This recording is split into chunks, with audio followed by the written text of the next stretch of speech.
సుమన్ టీవీలో మీ personal and business promotions కోసం కింది నెంబర్కి కాంటాక్ట్ చేయండి. Welcome to Suman TV. నేను కిరణ్. రాజకీయాల్లోకి 10 ఏళ్ళు కూడా కాలేదు, తక్కువ వయసులోనే మున్సిపల్ వైస్ చైర్మన్ అయిన నజీర్ అహ్మద్ మనతో పడుతున్నారు. నజీర్ అహ్మద్ గారు నమస్తే. నజీర్ అహ్మద్ గారు, చిన్న వయసులోనే మీరు ఎమ్మిగనూరు వైస్ చైర్మన్ పదవి దక్కించుకున్నారు. ఎలా సాధ్యం? అంటే మేము రాజకీయాల్లో మొదటగా మాకు వైఎస్ జగన్మోహన్ రెడ్డి గారు అంటే ఇష్టం. వైఎస్ జగన్ యూత్ అని నేను సొంతంగా ఇష్టపూర్వకంగా నేను పెట్టుకొని ఫేస్బుక్లో వాట్సాప్లో ఉండేవాడిని. పార్టీలో ఆహ్వానిస్తే అలాగే పార్టీలో వెళ్ళి వైఎస్ఆర్ కాంగ్రెస్ పార్టీలో ఎర్రగొడ్డ జగన్మోహన్ రెడ్డి గారి సమక్షంలో పార్టీలో జాయిన్ అయ్యాను. రాజకీయాల్లో ఎన్నో ఏళ్ళ నుండి ఉన్నా కూడా చాలా మందికి టికెట్ల కోసం ఎదురు చూస్తుంటారు. అంటే మీరు వచ్చిన వెంటనే టికెట్ మీకు కౌన్సిలర్గా టికెట్ ఇచ్చారు, గెలిచిన వెంటనే పదవి కూడా ఇచ్చారు వైస్ చైర్మన్ గారు. మీ ప్రస్థానం ఏంటి? రాజకీయ బ్యాక్గ్రౌండ్ అయితే మా ఫాదర్ మున్సిపల్ వైస్ చైర్మన్ మాజీ బషీర్ అహ్మద్ గారు. మా ఫాదర్ రాజకీయ ప్రస్థానం నాకు ఇప్పుడు వైస్ చైర్మన్ అయినాక మీరు ఏం చేశారు? కౌన్సిలర్గా మీరు ఎంత ఫండ్ మీరు మీ వార్డుకి కేటాయించుకున్నారు, ఎంత అభివృద్ధి చేశారు? మా వార్డుకి 30-40 lakhs చేశామండి. మా వార్డు ఎందుకంటే మా వార్డులో ఎక్కువ చిన్న రోడ్స్, చిన్న గల్లీలు కాబట్టి అభివృద్ధి చేయడానికి వీళ్ళు ఏమైనా రోడ్స్ వేసుకోవాలి, డ్రైన్స్ వేసుకోవాలి. రోడ్స్ వేసాం, డ్రైన్స్ వేసాం, ఇంకొక 2 రోడ్లు వేయాలి. అవి కూడా టెండర్ చేసి ఇందాక చెప్పాను కాబట్టి అవి కూడా ముగిచ్చేస్తాం కంపల్సరీ. మీలో ఇంకొక వైస్ చైర్మన్ అయితే ఎవరైతే ఉన్నారో ఆ వైస్ చైర్మన్ ని ఓడియాలని చెప్పేసి మీరు చూసారండి. నేను ఎందుకు అంటే మీకు పోటీ వస్తారు? నాకు 2 అడ్డం లేను, నేను ఎందుకు ఆయన గురించి ఆలోచిస్తాను. అయితే మీరు వైస్ చైర్మన్ అంటే మీకు కూడా ఒక బాధ్యతలు ఉంటాయి క్యాడర్ మీద, మున్సిపల్ కౌన్సిల్ మీద. అయితే 6 మంది కౌన్సిలర్లు టీడీపీ పోతుంటే మీరు ఎందుకు ఆపలేకపోయారు? ఎప్పుడు వెళ్ళారండి మీ కౌన్సిలర్ ఎప్పుడు వెళ్ళారు? వాళ్ళు జాయిన్ అయినారు కదా. అవి ఎప్పుడు జాయిన్ అయినారండి? తిరుగుతున్నారు ఎమ్మెల్యే. మరి టీడీపీ గవర్నమెంట్ లో జాయిన్ అయినారు. అదే నేను మేము మా గవర్నమెంట్ లో వాళ్ళేం వెళ్ళలేదు. అధికార పార్టీలో వెళ్తే ఇప్పుడు మా దగ్గర ఉన్నప్పుడు మేము దగ్గరకు వచ్చి పెట్టుకొని ఏం కావాలని అడిగి టీ తాపి అన్ని మాట్లాడి గౌరవ మర్యాదలు ఇచ్చేవాళ్ళం. ఇప్పుడు అక్కడెక్కడ ఆ పరిస్థితి ఎక్కడ? మరి మీకు గౌరవ మర్యాదలు ఇచ్చేతోళ్ళు మిమ్మల్ని వదిలి ఎందుకు టీడీపీ పోయినారు? టీడీపీ ఎందుకు వెళ్ళినారో వాళ్ళని అడగని పిలిపించుకొని వాళ్ళ స్వలాభం ఉద్యోగించే ప్రయత్నాలు చేయలేదా? ఉద్యోగించే ప్రయత్నం చేశామండి. వాళ్ళ డబ్బు మనీ మైండెడ్, వాళ్ళు మనం ఎంత అర్థం చెప్పండి. Welcome to Suman TV. నేను కిరణ్. రాజకీయాల్లోకి 10 ఏళ్ళు కూడా కాలేదు వచ్చి, అయితే తక్కువ వయసులోనే Emmiganur council municipal vice chairman అయిన నజీర్ అహ్మద్ మనతో పడుతున్నారు. వారిని అడిగి తెలుసుకుందాం మరిన్ని విషయాలు. నజీర్ అహ్మద్ గారు నమస్తే. నజీర్ అహ్మద్ గారు, చిన్న వయసులోనే మీరు ఎమ్మిగనూరు వైస్ చైర్మన్ పదవి దక్కించుకున్నారు. ఎలా సాధ్యమైంది? అంటే మేము రాజకీయాల్లో మొదటగా మాకు వైఎస్ జగన్మోహన్ రెడ్డి గారు అంటే ఇష్టం. వైఎస్ జగన్ యూత్ అని నేను సొంతంగా ఇష్టపూర్వకంగా నేను పెట్టుకొని ఫేస్బుక్లో వాట్సాప్లో ఉండేవాడిని. అలా ఒకరోజు వైఎస్ జగన్మోహన్ రెడ్డి గారి బర్త్డే సందర్భంగా ఎమ్మెల్యే చెన్నకేశ్వర రెడ్డి గారిని, వాళ్ళ కుమారుడు ఎర్రగొడ్డ జగన్మోహన్ రెడ్డి గారిని కలవడం జరిగింది. ఇట్లా బర్త్డే కార్యక్రమం మన వైఎస్ఆర్ సర్కిల్లో చేస్తున్నాం కాబట్టి మీరు ముఖ్య అతిథిగా రావాల్సిందిగా కోరుతున్నామని చెప్పి ఇద్దరికి చెప్తే, ఎమ్మెల్యే గారి అప్పుడు ఉన్న ఎమ్మెల్యే చెన్నకేశ్వర రెడ్డి గారి దగ్గరికి వెళ్ళి ఆయన అడిగాను. ఆయన సర్లే జగన్మోహన్ రెడ్డి గారు వస్తారు, ఆయన తీసుకెళ్ళండి అని చెప్తే, ఆ ప్రోగ్రామ్గా మేము వైఎస్ఆర్ సర్కిల్ ఏర్పాటు చేసిన కార్యక్రమానికి చీఫ్ గెస్ట్గా ఎర్రగొడ్డ జగన్మోహన్ రెడ్డి గారు వచ్చి, మేము పిలవగానే ఆయన వచ్చి ఆ కార్యక్రమాన్ని విజయవంతం చేయడం జరిగింది. అందులో భాగంగా అదే రోజే పార్టీలో ఆహ్వానిస్తే అలాగే పార్టీలో వెళ్ళి వైఎస్ఆర్ కాంగ్రెస్ పార్టీలో ఎర్రగొడ్డ జగన్మోహన్ రెడ్డి గారి సమక్షంలో పార్టీలో జాయిన్ అయ్యాను. అక్కడి నుండి వైఎస్ఆర్ కాంగ్రెస్ పార్టీ ఆఫీస్కి వెళ్ళి పెద్దలు ఎమ్మెల్యే చెన్నకేశ్వర రెడ్డి గారిని కలిసి పార్టీలో జాయిన్ అవ్వడం జరిగింది. అక్కడి నుంచి నా మొదటి ప్రస్థానం స్టార్ట్ అయింది. అక్కడి నుంచి పార్టీకు ఏవైతే అవసరాలు ఉన్నాయో అవన్నీ తెలుసుకొని మన పార్టీని డెవలప్మెంట్ చేసుకోవాలనే ఉద్దేశంతో ఎమ్మెల్యే చెన్నకేశ్వర రెడ్డి గారి ఆదేశాలతో, ఎర్రగొడ్డ జగన్మోహన్ రెడ్డి గారి ఆదేశాలతో పార్టీ పటిష్టతకు పనిచేసి ఎంతోమంది యువకులను, అలాగే పెద్దలు మాజీ కౌన్సిలర్లను వాళ్ళందరినీ పార్టీలో జాయిన్ చేయించి ఎమ్మెల్యే గారి సమక్షంలో పార్టీలో జాయిన్ చేపిస్తూ పార్టీని డెవలప్మెంట్ చేసేదానికి ముందుండి కృషి చేశాం. రాజకీయాల్లో ఎన్నో ఏళ్ళ నుండి ఉన్నా కూడా చాలా మందికి టికెట్ల కోసం ఎదురు చూస్తుంటారు. అయితే మీరు వచ్చిన వెంటనే టికెట్ మీకు కౌన్సిలర్గా టికెట్ ఇచ్చారు, గెలిచిన వెంటనే పదవి కూడా ఇచ్చారు వైస్ చైర్మన్ గారు. మీ ప్రస్థానం ఏంటి?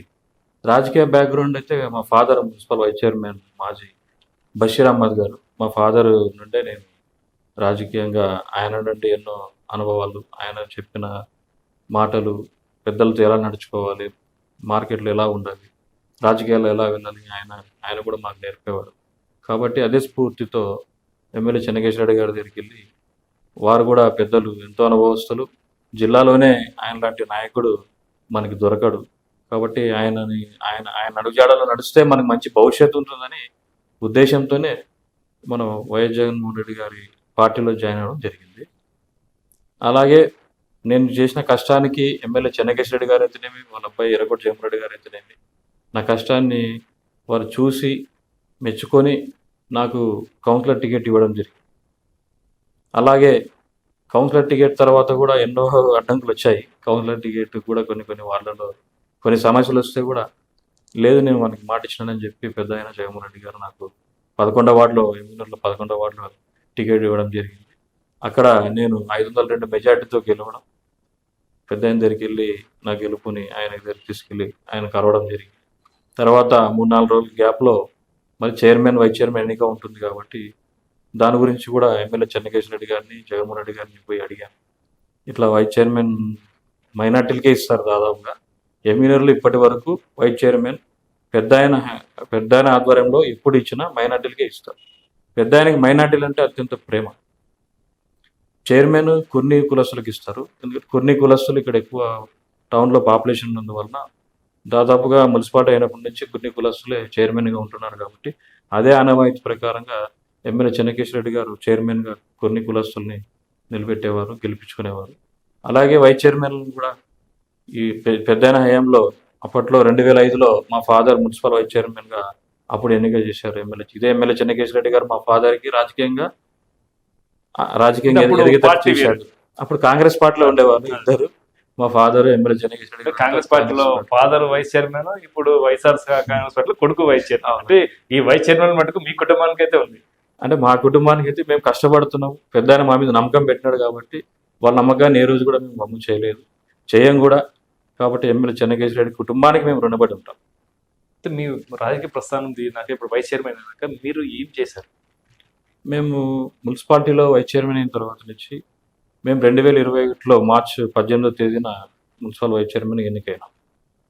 దాదాపు ఈ 3 ఏళ్లలో మేము 14th ఫైనాన్స్ నుంచి 20 కోట్ల వర్క్స్, అలాగే డ్రైన్స్, రోడ్స్, ఎన్నో అభివృద్ధి కార్యక్రమాలు చేయడం జరిగింది. ఇప్పుడు ఉదాహరణకి మనం ఇప్పుడు అన్నమయ్య సర్కిల్ నుంచి మన శివ సర్కిల్ రోడ్డు వరకు 4 లైన్ ఉంది.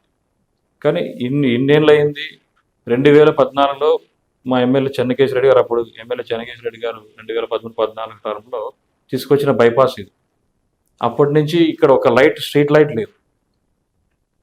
ఈ మెయిన్ రోడ్లో కర్నూలు టు ఆదోని అంత వెళ్ళే వై జంక్షన్ అన్నమయ్య సర్కిల్ అంటే ఈ సర్కిల్లో ఒక స్ట్రీట్ లైట్ లేకపోతే సైడ్లకు ఉండేవి.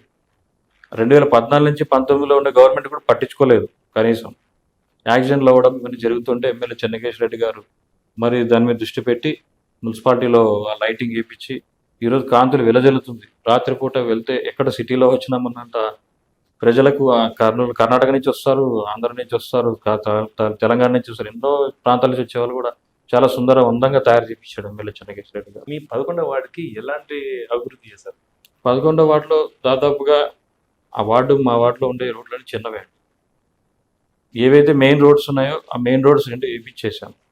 వాళ్ళకి నేను వార్డులో ఇచ్చిన మాట ప్రకారంగా నేను ఎలక్షన్స్లో నిలబడినప్పుడు కౌన్సిలర్గా ప్రజలకు ఏదైతే మాట ఇచ్చానో అవన్నీ నెరవేర్చాను. చిన్నగా 2 రోడ్లు వేసేది ఉంది, అవి కూడా టెండర్స్ వేసుకున్నాం, త్వరలో అవి కూడా ముగిస్తాం. ఇంకోటి ప్రధాన సమస్య నా వార్డులో ఏమంటే ఇంటి పైన 33 kV లైన్ పోయే పరిస్థితి దాదాపు కొన్ని ఏళ్ళ నుంచి ఉంది. 30 ఏళ్ళ నుంచి ఉన్న ఆ సమస్యని ఎమ్మెల్యే చెన్నకేశ్వరరెడ్డి గారి దృష్టికి తీసుకెళ్ళి వార్డు ప్రజలకు నేను మాట ఇచ్చినానని చెప్పి మున్సిపల్ కమిషనర్ గారిని, ఏఐ గారిని, డి గారిని, ఎలక్ట్రికల్ డి గారిని తీసుకెళ్ళి ఆ చూపించి ఆ వైర్లు ఇంటి పైన వాళ్ళకి 1 ఫ్లోర్ వరకే వేసుకున్నారండి ఇండ్లు. కొంతమంది కొట్టాలు ఉన్నాయి, చాలా బీద పరిస్థితి, చాలా స్లమ్ ఏరియా. అలాంటి ఏరియాలో ఈ ఇబ్బంది ఉందని చెప్పి దాన్ని దృష్టిలో పెట్టుకొని ఎలాగైనా దీన్ని చేయాలని చెప్పి మేము సొంతంగా అమౌంట్ పెట్టుకొని అందరిని పిలిపించి ఆ యొక్క లైన్ కట్ చేపించేసాం.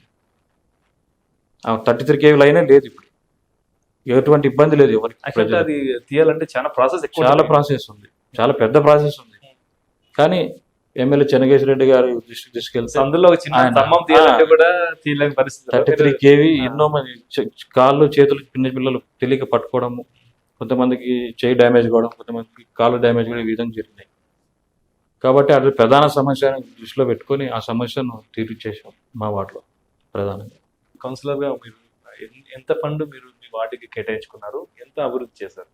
మా వార్డుకి ఒక 30-40 lakhs చేసామండి మా వార్డు. ఎందుకంటే మా వార్డులో ఎక్కువ చిన్న చిన్న రోడ్స్, చిన్న చిన్న గల్లీలు కాబట్టి అభివృద్ధి చేయడానికి వీలు. ఏమైనా రోడ్స్ వేసుకోవాలి, డ్రైన్స్ వేసుకోవాలి. రోడ్స్ వేసాం, డ్రైన్స్ వేసాం, ఇంకొక 2 రోడ్లు వేయాలి.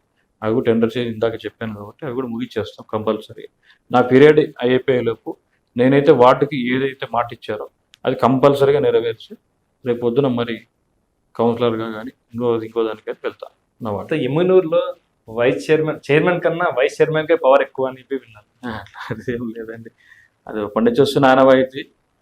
ఎమ్మెల్యే చెన్నకేశ్వర రెడ్డి గారు అయితే ఆ విధంగా మాకేం ఆదేశాలు లేదు. చైర్మన్ గారు ఉన్నారు, అంటే ఆటోమేటిక్ గా వైస్ చైర్మన్ పవర్ వస్తుంది. చైర్మన్ పవర్ వస్తుంటే మనకి తెలియదు. కానీ నేను ఏమడిగితే నాకైతే అధికారులు చేసేవాళ్ళు. అధికారులు మేము కూడా ఎప్పుడు ఇబ్బంది గురి పెట్టేవాళ్ళం కాదు. సార్ మాకు పలాంది కావాలంటే ఇప్పుడున్న కమిషనర్లు అయితేనేమి, గతంలో కమిషనర్లు అయితేనేమి, అధికారులు అయితేనేమి అందరూ మాకు మా వాటకు విలువ ఇచ్చి మా పనులు చేసేవాళ్ళే. అట్లాంటిది ఏం లేదంటే వైస్ చైర్మన్ అని జస్ట్ నడుస్తుంది. కానీ ఆ విధమైన ఆ దిశగా అయితే నేనేం పోవట్లేదు. నాకు ఏంటంటే వైస్ చైర్మన్ అంటే నేను ఒక వార్డు వైస్ చైర్మన్ కాదు కాబట్టి 34 వార్డులు నాకు అందుబాటులో, నేను వైస్ చైర్మన్ కాబట్టి 34 వార్డులకు నాకు సంబంధం ఉంటుంది. కాబట్టి 34 వార్డులలో నేను డెవలప్మెంట్ వర్క్ చేస్తుంటానని కొంతమంది ఆ విధంగా అనుకుంటుండొచ్చు. నజీర్ అహ్మద్ అనే వ్యక్తి అధికారులు కానీ డిపార్ట్మెంట్ కానీ వాళ్ళని చెప్పు చేతుల్లో పెట్టుకుంటారని చెప్పేసి విన్నాను. అట్లా ఏం లేదండి, అధికారులకు ఎప్పుడు డిమాండ్ చేయకూడదు. అధికారులను మేము కమాండ్ చేసుకుంటాం. సార్ మాకు పలానా వర్క్ చేయండి సార్, సార్ పలానా వర్క్ చేయండి సార్ అంటే వాళ్ళు మేము చేయాల్సిందే అని అంటారట. అట్లా చేయాల్సిందే అలాంటిది ఎప్పుడు లేదండి. ఏ అధికారి దగ్గర మీరు వెళ్ళని అడగండి, కమాండింగ్ ఉంటుంది కాబట్టి మాకు అందరూ పనిచేస్తారు. డిమాండ్ ఉందనుకో ఎవరు చేయరు, చేస్తామంటారు చేయరు. కాబట్టి నా సక్సెస్లో నేను నా యొక్క మాట ఎందుకు వింటారు అంటే మేము కమాండ్ చేస్తాం, మేము ఆర్డర్స్ వేయము, డిమాండ్ చేయము. మాకు కావాల్సింది చేయాల్సింది అనేది మాకు రాదు. ఆ కమాండింగ్ వాళ్ళకి డిమాండింగ్ ఏంటంటారు. కమాండింగే ఇప్పుడు ఒక వ్యక్తికి మనం పోయి సార్ ఇట్లా సో ఉంది చేయండి సార్ అంటే నచ్చుతుంది కాబట్టి చేస్తారు. చేయగలిగింది అయితే చేస్తారు, చేయలేనిది అయితే నాకు కూడా చేయలేని చెప్తారు. అధికారులతో ఎలా ఉండాలనేది చాలా మందికి తెలియదు. ఎందుకంటే 99% మా కౌన్సిలర్స్ అంతా కొత్త వాళ్ళు, ఏం తెలియదు. ఫస్ట్ టైం కొత్తగా కౌన్సిలర్స్ అయినారు, వాళ్ళకి అవగాహన లేదు ఎలా మాట్లాడాలా, ఎలా చేసుకోవాలా. ఇంకో మైనస్ ఏంటంటే 34 మంది కౌన్సిలర్లో 17 మంది జెంట్స్ ఉన్నాం, 17 మంది లేడీస్ ఉన్నాం. లేడీ కౌన్సిలర్లు చాలా మంది యాక్టివ్గా లేరు, 90% లేరు. ఉండే 17 మంది జెంట్స్లో కూడా కొంతమంది యాక్టివ్గా ఉన్నారు, కొంతమంది యాక్టివ్గా లేరు. కాబట్టి వాళ్ళకి ఈ సబ్జెక్ట్ మీద అవగాహన లేక, సబ్జెక్ట్ మీద అవగాహన ఉన్న వాళ్ళ మీద ఏడ్చడం ఇదొక ఆనవాయితీ అయిపోయింది. మీలో ఇంకొక వైస్ చైర్మన్ అయితే ఎవరైతే ఉన్నారో ఆ వైస్ చైర్మన్ ని ఓడియాలని చెప్పేసి మీరు చూసారండి. నేను ఎందుకు అంటే మీకు పోటీ వస్తారు. యాక్చువల్గా ఇప్పుడు ఒకటి వాళ్ళకి అర్థం కావట్లేదు. అర్థం కాలేని విషయం ఏంటంటే చైర్మన్గా కొన్ని కులసులకు ఇస్తున్నప్పుడు వైస్ చైర్మన్గా ఎమ్మెల్యే గారు మైనార్టీలకు ఇస్తానని ప్రకటించారు. అప్పుడు రెండో వైస్ చైర్మన్ ఎవరున్నారు? ఎస్సీ.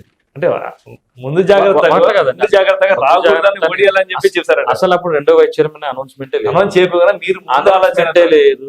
ఒకవేళ స్టార్ట్ లేదు అంటే ముందే ఎస్సీలు కేటేస్తే మాకు పెండింగ్ పడుతుందేమో అని ముందు జాగ్రత్తగా ఓడియాలని చూసారని చెప్పేసి అన్ని అపోహాలండి. ఇప్పుడు నా వయసు ఏమి, ఆయన వయసు ఏమి? ఆయన వయసు 45-50 సంవత్సరాలు ఉన్నాయి, నా వయసు చిన్న పిల్లడు. నేను ఎందుకు ఆయన గురించి ఆలోచించాను? మీ వయసు పక్క పెడితే మీ ఫాదర్ గారి కూడా రాజకీయం ఉంది కదా, మీరు నేర్చుకుంటారు కదా. నేను ఎప్పుడు ఒకరిని తొక్కాలనే ఆలోచన నాకు లేదండి, ఒకరిని తొక్కి నేను పైకి రావాలనే ఆలోచన నాకు లేదు. అలా ఉంటే దేవుడు నన్ను ఇంతగా ఎదిగాడు. కాబట్టి ఆయన ఒక అపోహాలతో అది జరుగుతుంది తప్ప దాంట్లో నిజం లేదు, అవాస్తవం.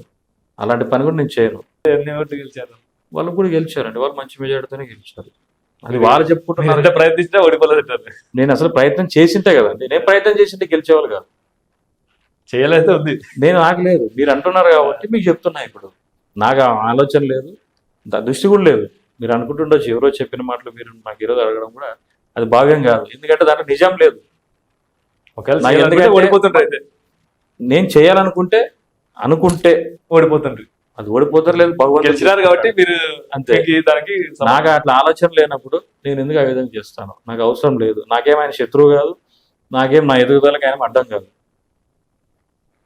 నాకు రెండు అడ్డం లేనప్పుడు నేను ఎందుకు ఆయన గురించి ఆలోచిస్తాను? ఆయన నా గురించి ఆలోచించి వెనకబడుతున్నాడు తప్ప నేను ఆయన గురించి ఆలోచన చేయడం లేదు కాబట్టి ముందుకు పోతున్నా.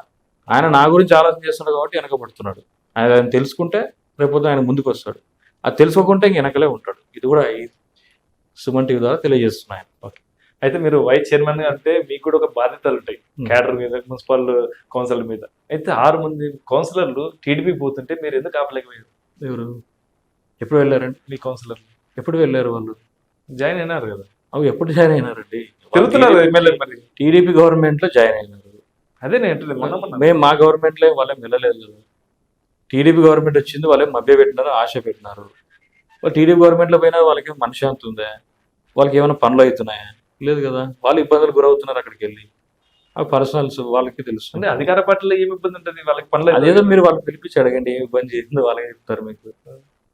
అధికార పార్టీలో వెళ్తే ఇప్పుడు మా దగ్గర ఉన్నప్పుడు మేము దగ్గరకు వచ్చి పెట్టుకొని ఏం కావాలని అడిగి టీ తాపి అన్ని మాట్లాడి గౌరవ మర్యాదలు ఇచ్చేవాళ్ళం. ఇప్పుడు అక్కడెక్కడ ఆ పరిస్థితి ఎక్కడ? మరి మీకు గౌరవ మర్యాదలు ఇచ్చేతోళ్ళు మిమ్మల్ని వదిలి ఎందుకు టీడీపీ పోయినారు? టీడీపీ ఎందుకు వెళ్ళారో వాళ్ళని అడగండి పిలిపించుకొని. వాళ్ళ స్వలాభం ఉద్యోగించే ప్రయత్నాలు చేయలేదా? ఉద్యోగించే ప్రయత్నం చేశామండి. వాళ్ళకి వాళ్ళ డబ్బు మనీ మైండెడ్. వాళ్ళు మనం ఎంత ఆపుతాం చెప్పండి? మనీ మైండెడ్ వాళ్ళు నేను ఆపలేము కదా.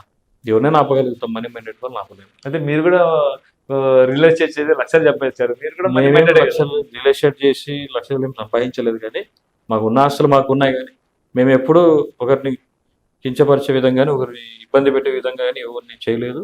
ఆ విధంగా కూడా సంపాదించుకోలేదు. యాక్చువల్గా వైస్ చైర్మన్ అంటే ఎన్నో కోట్లు సంపాదించుకున్నారనేది ఒక రూమర్ ఉంది, కానీ ఆ విధమైన పరిస్థితులు లేవు, దానికి భిన్నంగా ఉన్నాయి. ప్రస్తుతం ఇప్పుడు మీరు గవర్నమెంట్ లేదు, ఇప్పుడు మున్సిపల్ ఆఫీస్లో కానీ మున్సిపల్ కౌన్సిల్ మీరు వైస్ చైర్మన్గా ఏమైనా ఇబ్బందులు ఎదుర్కొంటున్నారా? మీకు పనులు అధికారులు మీకు సహకరిస్తున్నారా? లేదు. యాక్చువల్గా ఇప్పుడు టీడీపీ గవర్నమెంట్ వస్తేనే మొదటి కౌన్సిల్లోనే చెప్పారు, ఇప్పుడు మీ గవర్నమెంట్ ఉంది, కోరం మాది ఉంది, మున్సిపాలిటీలో మేము కోరం ఉంది కాబట్టి మాది నడుస్తుంది. మీరు అభివృద్ధి కార్యక్రమాలు ఏమైనా పెట్టుకోండి, అన్నదమ్ముల్లాగా ఉన్నాం, అన్నదమ్ముల్లాగా ముందుకు వెళ్దాం, అన్నదమ్ముల్లాగా మేము కలిసిమెలిసి అభివృద్ధికి పాటుపడదాం. కాబట్టి మేము అసలు కౌన్సిల్లో ఎటువంటి సబ్జెక్టులు కూడా వాయిదా వేయకుండా అభివృద్ధి కొరకు పాటుపడతాం. కాబట్టి కౌన్సిల్లో ఆమోదం చేస్తామని చెప్పాం. మీరు ఏమైనా వర్క్స్ పెట్టుకోండి, డెవలప్మెంట్ వర్క్స్ పెట్టుకోండి, ఆమోదం చేస్తాం, సహకరిస్తామని ఓపెన్గా చెప్పాం. అందుకే మేము వాళ్ళకి చెప్పాం, మేము ఓపెన్గా చెప్తున్నాం, పార్టీ మారొద్దండి, అభివృద్ధి కార్యక్రమాల కోసం మీరు వెళ్తున్నామని మీరు చెప్తున్నారు కదా, అదే అభివృద్ధి కార్యక్రమాలు మేము అడ్డుపడడం లేదే, మేము వాయిదా వేయడం లేదే, మీరు ఏ వార్డులో ఏం పెట్టుకున్నా మేము ఆమోదం చేస్తున్నాం. అలాంటప్పుడు మీరు అవతల వెళ్ళి ఏం సాధిస్తారని కూడా చెప్పాం. అంటే మరికొందరు కూడా కౌన్సిలర్లు టీడీపీకి పోవాలని చెప్పేసి చాలా మటుకు మార్గాలు వెతుకున్నారని తెలుసు. ఆపగలుగుతారా? ఇప్పుడు ఆపడం వల్ల ఏం ఉపయోగం అండి? ఆపడితే వాళ్ళు ఏదో ఒకటి ఆశిస్తారు. ఆశించే దాంట్లో మన దగ్గర ఏముందని ఇవ్వగలుగుతాం? ఇవ్వలేము. వెళ్ళే వాళ్ళని వెళ్ళమంటారు. వెళ్ళే వాళ్ళు వెళ్తే వాళ్ళతో పాటు ఇంకొకరు వస్తారు.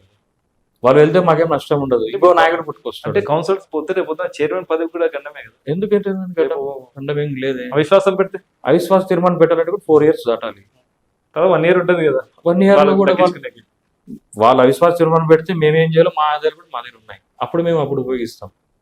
వాళ్ళు అవిశ్వాస తీర్మానం పెట్టినప్పుడు మేము ఏం చేయాలో మాకు కూడా తెలుసు, మేము కూడా స్టాండ్లో ఉన్నాం. కాబట్టి అవిశ్వాస తీర్మానాలకి వాటికి వీటికి భయపడే ప్రసక్తే లేదు. అవన్నీ ఎదుర్కొంటాం, ఫేస్ చేస్తాం. వాళ్ళు ఇబ్బందులు గురి చేస్తున్నారు, ఆ ఇబ్బందులు కూడా ఎలా తిప్పికొట్టాలో మాకు తెలుసు, తిప్పి కొడుతున్నాం కూడా, ఇంకా కొట్టబోతాం. వాళ్ళు ఏమైనా చేయని, ఎంతన్నా ఇది చేయని, పార్టీ మారే ప్రసక్తే లేదు.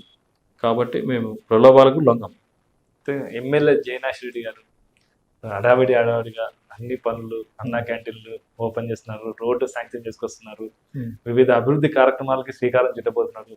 అదే ఒక కాలువను కూడా దాన్ని లెవెల్ చేపించారు. అంటే ఇవన్నీ చేస్తున్నారు కదా, మీరు ఎందుకు చేయలేదు? ఆయన ఏం చేస్తున్నాడు? మేము చేసిన పథకాలకు, మేము కొట్టిన రోడ్లకు టెంకాయలు కొడుతున్నాం. ఆయన ఏం కొత్తగా తీసుకొచ్చి ఏం రోడ్లు ఏమి ఇవ్వడం లేదు. మేము ఆల్రెడీ కొట్టిన రోడ్లకు ఆయన వచ్చి ఇప్పుడు టెంకాయలు కొడుతున్నాడు. 15th ఫైనాన్స్లో జనరల్ ఫండ్స్లో మేము పెట్టిన రోడ్లకి ఆయన టెంకాయలు కొడుతున్నాడు తప్ప ఆయన కొత్తగా పెట్టిన వాటికి ఇంత టెండర్లకే రాలేదు. ఆయన ఏ విధంగా ఆయన అభివృద్ధి కార్యక్రమాలు అని చెప్పుకుంటాడో నాకైతే అర్థం కావట్లేదు. ఎందుకంటే మున్సిపల్ కోరం మాది ఉంది, వైఎస్ఆర్ కాంగ్రెస్ పార్టీ ఉంది. ట్రైన్లకు ఆయన మేము ఆల్రెడీ డెవలప్మెంట్స్ కోసం టెంకాయలు కొట్టిన వాటికి మరి టెంకాయలు కొడితే అది ఆయన విధంగా వదిలేస్తున్నాను. అంటే మిమ్మల్ని కాదని చెప్పి అభివృద్ధి చేయలేరంటారా? మమ్మల్ని కాదని మేము చెప్పడం లేదు కదా, మేమే అభివృద్ధికి సహకరిస్తామని కౌన్సిల్లో సాక్షిగా చెప్పాం కదా. అంటే ఇప్పుడు చేసే అభివృద్ధి వాళ్ళ ఆల్రెడీ మేము రోడ్లకు టెంకాయలు కొట్టేసినాం. ఆల్రెడీ కొన్ని రోడ్లు వేస్తున్నారు. ఇప్పుడు ఎమ్మెల్యే కొత్తగా వచ్చాడని చెప్పి కాంట్రాక్టర్లు వాళ్ళు వీళ్ళు మళ్ళీ ఆయన ద్వారా కొట్టిస్తున్నారు తప్ప కొత్తగా ఆయన చేసింది ఏం లేదు. ఇప్పుడు ఆయన కొత్తగా ఏం చేశారంటే అన్న క్యాంటీన్లు ఏర్పాటు చేసుకున్నారు. కొత్తగా వాళ్ళు ఏదో ఫండ్ తెచ్చుకున్నారు కానీ ఇంకా రిలీజ్ కాలేదు. వాళ్ళు ఇది 3 కోట్ల అమౌంట్ వాళ్ళు రిలీజ్ చేసుకున్నారు. అది ఏ వర్క్కి ఎంత అనేది ఇంకా అలాట్ చేసుకోలేదు. వాళ్ళు వరుస వచ్చినప్పుడు వాళ్ళని చెప్పుకోమన్నారు. మేము కూడా వాళ్ళతోనే చెప్పుకోం. ఇప్పుడు మాకు కూడా ఆయన ఎమ్మెల్యే కదా, మేము వైఎస్ఆర్ కాంగ్రెస్ పార్టీలో ఉన్నాం. మాకు కూడా ఎమ్మెల్యే జయనాథ్ రెడ్డి గారే ఇస్తారు. కాబట్టి ఆయన పక్షపాతం పక్కకు పెట్టి మరి ఎమ్మెల్యే అన్ని వాళ్ళు ఎమ్మెల్యే అయినప్పుడు ఎమ్మెల్యే ప్రోటోకాల్ తరఫున ఏమన్నా ప్రోగ్రామ్ పోతే మీరు ఎందుకు వెళ్ళలేదు? ఎవరు మమ్మల్ని ప్రోటోకాల్ ప్రకారంగా పిలవడం లేదండి అసలు. ప్రోటోకాల్ ఇప్పుడు మీకు ఎమ్మెల్యేనే కదా, ఇప్పుడు ఏ పార్టీ అయినా కానీ ప్రోగ్రామ్ మీరు ఒక అధికారంలో పలానా ప్రోగ్రామ్ లేకుండా ఉంటుందని ఇంటికి లెటర్ పంపిస్తున్నారు కానీ మేము ఇళ్ళలో ఉండము. పోయడం నైట్ అవుతుంది. ఇంటికి లెటర్ వచ్చినప్పుడు మీరు వచ్చిందంటున్నారు కానీ వచ్చిందంటే మేము రేపు ఉన్నాక ఈరోజు వస్తే ఎలా వెళ్ళాలండి? ఇప్పుడు ప్రోగ్రామ్ అంటే 2 days ముందే అలాట్ చేసి పలానా రోజు ప్రోగ్రామ్ ఉంటుందని ఒక ఫోన్ లేదు, ఫోన్ చేయట్లేదు ఎవరు. ఏ విధంగా వెళ్ళాలి మేము? అంటే మీకు ఆల్రెడీ తెలిసిపోతుంది కదా, మున్సిపల్ వైస్ చైర్మన్ తెలియడం లేదు మాకు. మీరు మున్సిపల్ వైస్ చైర్మన్ అయినా కూడా ఎప్పుడు ఏ ప్రోగ్రామ్ ఎక్కడ అభివృద్ధి జరుగుతుంది అని చెప్పి మీకు తెలియకుండా అయితే జరుగుతుంది కదా సార్, జరుగుతుందనే కదా చెప్పి. మీరు వైస్ చైర్మన్ కదా, వైస్ చైర్మనే మాకు చెప్పట్లేదు. కమిషనర్ గారు మాకు చెప్పట్లేదు.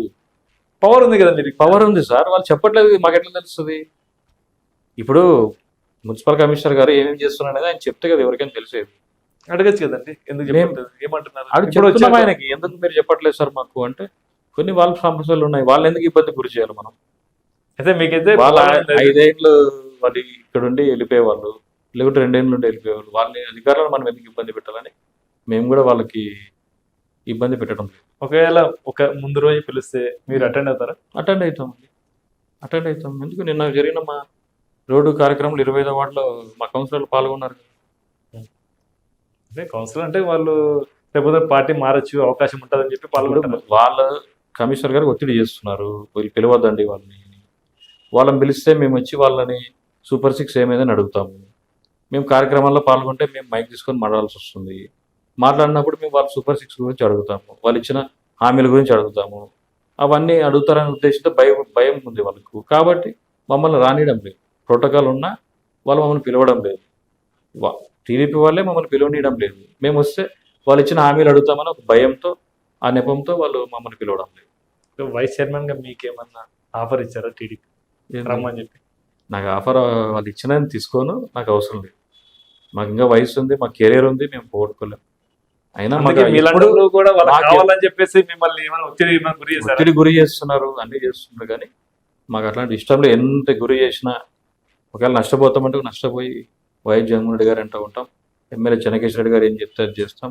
ఇప్పుడు మా ఇన్ఛార్జ్ గుట్టారెడ్డి మేడం గారు ఉన్నారు, ఆయన ఏం చెప్తే అది చేస్తాం. పార్టీ కట్టుబడి ఉంటాం తప్ప ప్రలోభాలకి డబ్బుకి లొంగం. మీరు పార్టీ కోసం చేస్తారా, అంటే చెన్నకేశ్వర రెడ్డి కోసం చేస్తారా, ఎమ్నూరులో లేదా గుట్టారెడ్డి గారి కోసం చేస్తారా? ఎవరు మీకు ప్రిఫరెన్స్? ఫస్ట్ ఆఫ్ ఆల్ మాకు వైఎస్ జగన్మోహన్ రెడ్డి గారు పార్టీ అధ్యక్షులు కాబట్టి ఆయన ఇన్స్పైర్తో మేము రాజకీయ పార్టీలోకి వచ్చాం. మమ్మల్ని పైకి తీసుకొచ్చిన వ్యక్తి మా ఫాదర్ని అయితేనేమి నన్ను అయితేనేమి ఎమ్మెల్యే చెన్నకేశ్వర రెడ్డి గారి కుటుంబం. ఎమ్మెల్యే చెన్నకేశ్వర రెడ్డి గారు, ఎర్రకోట జగన్మోహన్ రెడ్డి గారు వారు ఏం చెప్తే ఆ మాట మేము వింటాం. వారే 2024 ఎలక్షన్స్లో గుట్టారెడ్డి మేడం గారికి టికెట్ ఇచ్చినారు కాబట్టి వారికి పని చేయండి అని ఎమ్మెల్యే చెన్నకేశ్వర రెడ్డి గారు, ఎర్రకోట జగన్మోహన్ రెడ్డి గారు చెప్పారు. కాబట్టి ఆ రోజు గుట్టారెడ్డి మేడం దగ్గరికి వెళ్ళి ఆమె వర్క్ చేయడం జరిగింది. ప్రస్తుతానికి కూడా మేడం ఇన్ఛార్జ్ ఉంది కాబట్టి ఆమె ఏం చెప్తే ఆ పని చేస్తాం. గుట్టారెడ్డి గారికి అంటే చెన్నకేశ్వర గారు చెప్పారు కాబట్టి సపోర్ట్ చేస్తున్నారు అంతే. అంటే ఇప్పుడు మేమంతా చెన్నకేశ్వర రెడ్డి గారి క్యాడర్ అండి. ఇప్పుడు మేడం కొత్తగా వచ్చారు కాబట్టి పెద్ద ఆయన దగ్గరికి వెళ్తే పెద్ద ఆయన ఉండి మేడం పిలిపించి చెప్పారు. చెప్తేనే మేము మేడం దగ్గరికి వెళ్ళి పనిచేసాం. బయట ఏం జరుగుతుందంటే టాక్ అదే చెన్నకేశ్వర రెడ్డికి ఫుల్ సపోర్ట్ చేస్తుంటే ఓడిపోయేది కాదు అని అంటున్నారు. దీనికి ఏం చెప్తారు? వాళ్ళ నియోజకవర్గాల్లో మా వైఎస్ఆర్ కాంగ్రెస్ పార్టీ గెలిచింది 11 సీట్లే. ఆ 11 సీట్లు గెలిచినప్పుడు ఇక్కడ ఓడిపోయింది అంటే దానికి ఎమ్మెల్యే చెన్నకేశ్వరుడికి కారణం ఎలా ఇస్తారండి? 175 నియోజకవర్గాల్లో మేము ఒక 80-90 సీట్లు కొట్టి ఇక్కడ ఓడిపోయింది అంటే బలమైన నాయకుడు ఎమ్మెల్యే చెన్నకేశ్వర గారు కారణం అంటే అప్పుడు జనాలు నమ్ముతారు. అంటే బలమైన నాయకుడు టీడీపీ ఎన్డీఏ కూటమి వచ్చిన తర్వాత 11 సీట్లకు మేము పరిమితమైన తర్వాత ఇక్కడ ఎమ్మెల్యే చెన్నకేశ్వర రెడ్డి గారు చేయలేదు కాబట్టి ఓడిపోవడం అనేది ఇది అవివేక అయితే మీరు చెప్పండి ఎందుకు ఓడిపోయినారు, ఇక్కడ ఏమన్నా మైనస్ ఉన్నాయి? ఎమ్మెల్యే చెన్నకేశ్వర రెడ్డి గారు మైనస్ ఏం లేదు, బుట్టరేణుక మేడం గారు మైనస్ ఏం లేదు. ఈ గెలుపు కొరకు ఎమ్మెల్యే చెన్నకేశ్వర రెడ్డి గారు కృషి చేశారు, వాళ్ళ అబ్బాయి ఎర్రకోటి జగన్మోహన్ రెడ్డి గారు కృషి చేశారు. ఇట్లా ఎమ్నూరు మండలం, నందవరం మండలం, గోనియండ్ల మండలం నాయకులు అందరూ, టౌన్లో ఉండే నాయకులు అందరూ కష్టపడి ప్రతి ఒక్కటి ఏం కావాలో అన్నీ సమకూర్చి ముందుకెళ్ళాం.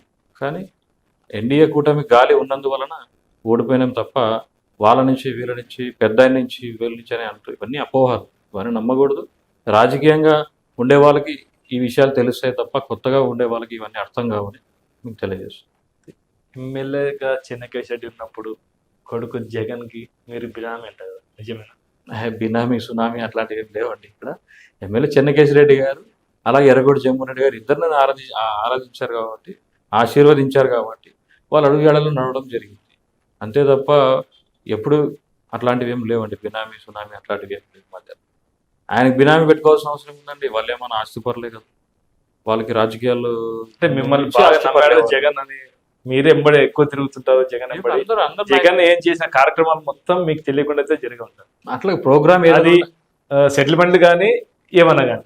సెటిల్మెంట్కి సంబంధం లేదు కానీ ప్రోగ్రామ్స్ ఏమున్నా టౌన్లో మేము చూసుకునే వాళ్ళం. నందవరం మండలం ఏమున్నా శివప్పగౌడ్ గారు చూసుకునేవారు, గోనియ మండలం ఏమున్నా ఎంపీ నసరుద్దీన్ గారు చూసుకునేవారు, ఎమ్మూరు మండలం ఏమున్నా బిఆర్ బసిరెడ్డి గారు చూసుకుంటారు. వీళ్ళందరూ కోఆర్డినేషన్తో ఎమ్మెల్యే చెన్నకేశ్వర రెడ్డి గారు కూర్చుంటాం. ఎమ్మెల్యే చెన్నకేశ్వర రెడ్డి గారు, ఎర్రకోట జగన్మోహన్ రెడ్డి గారు, మేమందరూ కూర్చొని ప్రోగ్రామ్ ఎలా ముందుకు వెళ్ళాలని ఎవరెవరికి మండలం వైజ్ వాళ్ళకి అలాట్ చేస్తారు. టౌన్లో ఏమనుంటే మేము లీడ్ తీసుకొని ముందుకు వెళ్ళాం తప్ప వేరేది ఏం లేదు. ఎవరు వచ్చినా పని చేయించుకుంటాడు పెద్ద ఆయన. అప్పట్లో చెన్నకేశ్వర రెడ్డి కొడుకు గారు మీరు ఇద్దరు చాలా దందాలు చేస్తారంట. అందుకే ఆ దందాల కోసమే నెక్స్ట్ జగన్ అనే వ్యక్తికి టికెట్ రాకపోకుండా కారణం అదే అని. అట్లాంటిది ఏం లేదండి. టికెట్ రాలేకపోవడానికి దందాలకి ఏం సంబంధం లేదండి. ఏ రాజకీయ నాయకుడైనా దందాలు చేస్తాడు, ఏ రాజకీయ నాయకుడైనా చేస్తారు. ఈయన ఒకటే ఏం కొత్తగా ఏం చేయడం లేదు కదా. దందాలు, సెటిల్మెంట్లు, పంచాయతీలు ఇవన్నీ అందరూ రాజకీయ నాయకులు చేస్తున్నారు. మీరెంత చేశారు? మేమేం చేయలేదు. ఏమైనా చేసి మీ ఆధారం మీరే చెప్తున్నారు ఏ రాజకీయ నాయకులు దందాలు చేస్తారన్నాను. దందాలు చేయడం కాదు, పంచాయతీ సెటిల్మెంట్ ఎవరన్నా సమస్య ఇప్పుడే అంటారు కదా దందాలు చేస్తాము, సెటిల్మెంట్ చేస్తాము. అవును సార్, మేము అదే చెప్తున్నాం. ఇప్పుడు సెటిల్మెంట్ అంటే ఏంటి? సెటిల్మెంట్ అంటే ల్యాండ్ సెటిల్మెంట్లేనా? సెటిల్మెంట్లు అంటే అమ్మాయి అబ్బాయి ప్రేమ వ్యవహారాలు వస్తాయి, పిల్ల మొగుడు పంచాయతీలు వస్తాయి. ఇవన్నీ సెటిల్మెంట్లే కదా. వాళ్ళు పంచాయతీ చేసి వాళ్ళ ఇంటికి పంపించడం మంచి పద్ధతే కదా. అలాంటి సెటిల్మెంట్లు నేను జగన్మోహన్ రెడ్డి కలిసి కూర్చొని చేసేటం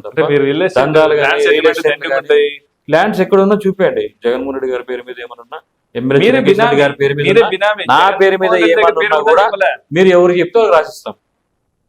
మీ సుమన్ టీవీ ద్వారా మీరు ఏమైనా ఆధారాలు ఉంటే ఎమ్మెల్యే చెన్నకేశ్వర రెడ్డి గారి పేరు మీద కానీ ఏమైనా బినామీ రియల్ ఎస్టేట్ పేరు మీద పెట్టుకున్నారు. ఏం రియల్ ఎస్టేట్ ఎక్కడో చూపేయండి, ఒక సెంటు చూపేయండి, ఒక సెంటు చూపేయండి, మీకు రాసిస్తాం. మీరు ఎవరు చెప్తే వాళ్ళు రాసిస్తాం.